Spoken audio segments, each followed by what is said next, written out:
Ingeniero, buenas, le presento los criterios de diseño de un proyecto de líneas de transmisión.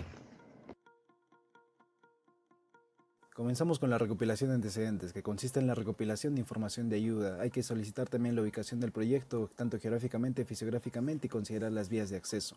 El estudio del trazado, justamente para definir dónde vamos a materializar y definir nuestro trazado definitivo, en esta etapa ya con la ayuda de topógrafos.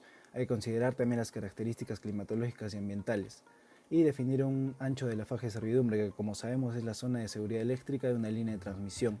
Luego está cómo determinar el conductor, justamente que tenga baja resistencia eléctrica, elevada resistencia mecánica, y también definir qué tipos de conductores vamos a utilizar, como por ejemplo el aluminio, el acero, el cobre o la aleación de aluminio, ¿no? Que son los más usados. La selección del conductor, esto significa que el conductor que seleccionamos con un criterio técnico-económico que considera minimizar los costos de inversión y de operación. Hay que considerar también la verificación del límite térmico, que es evitar el calentamiento de los conductores en este proceso físico, y la verificación del límite corona para evitar pérdidas de potencia en mal tiempo y perturbaciones en la comunicación. Luego, pasamos a lo que es la determinación del cable de guarda. Bajo el punto de vista técnico hay que tener en cuenta el diseño de pantallamiento, verificar la existencia de una adecuada coordinación entre la flecha del conductor elegido y la flecha de los conductores de fase. Para eso también hay que tener buenos materiales utilizados para el cable de guarda, como son hebras de acero recubiertas con aluminio, entre otras. Para la sección mínima por capacidad de cortocircuito, se calcula de la forma de la elevación de la temperatura en el cable no produzca rotura o daño en el debido a la corriente del cortocircuito. Esta capacidad debe ser resistida durante el tiempo de operación de las protecciones.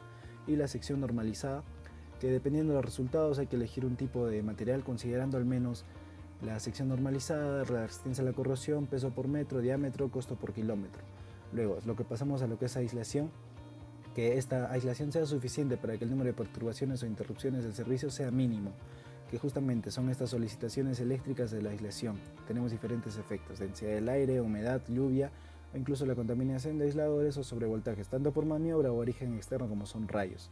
Dentro de lo que es la puesta a tierra se utiliza diferentes valores de resistencia de puesta a tierra para encontrar la sensibilidad de la tasa de salida debido a la puesta a tierra. Debe mantener un valor adecuado también de las tensiones de toque y de paso en las zonas transitadas por personas o animales domésticos. Entramos a lo que son estructuras. En el diseño hay que determinar las dimensiones principales y la forma. En los criterios que tenemos es justamente mantener una distancia de seguridad entre conductores de fase, conductores de mitad de vano, cables de guarda, entre otros. Lo que es la silueta de estructura no está bien definida, todavía no hay una regla general que diga cómo tienen que ser, incluso el material es variable, ¿no? Tenemos postes de madera o de concreto, etc.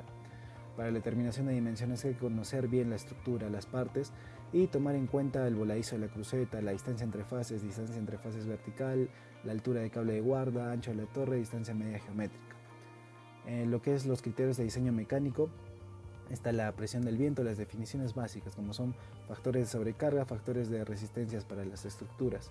Entramos a lo que son criterios de diseños para las obras civiles. Acá el tipo de fundición más usado es el de hormigón, el armado con vástago y zapata, ¿no? La selección de este tipo de cimentación tomará en cuenta también la naturaleza y capacidad portante del suelo en donde vamos a aplicar la fundición. Hay que considerar datos de geometría, la pendiente de las patas de la torre, entre otros, ¿no? Y considerar también el tipo de estructura que vamos a utilizar, como algunos que hemos estudiado: suspensión y anclaje, el remate y especiales que vamos a añadir. Para la ubicación de las estructuras en esta etapa del diseño ya de detalle, el objetivo es ya plasmarlo todo. Tenemos el perfil longitudinal. Una vez definido el trazo de la línea, el perfil va a cumplir el rol para que el proyectista ubique las estructuras con los siguientes datos del conductor, datos de la estructura y datos del proyecto.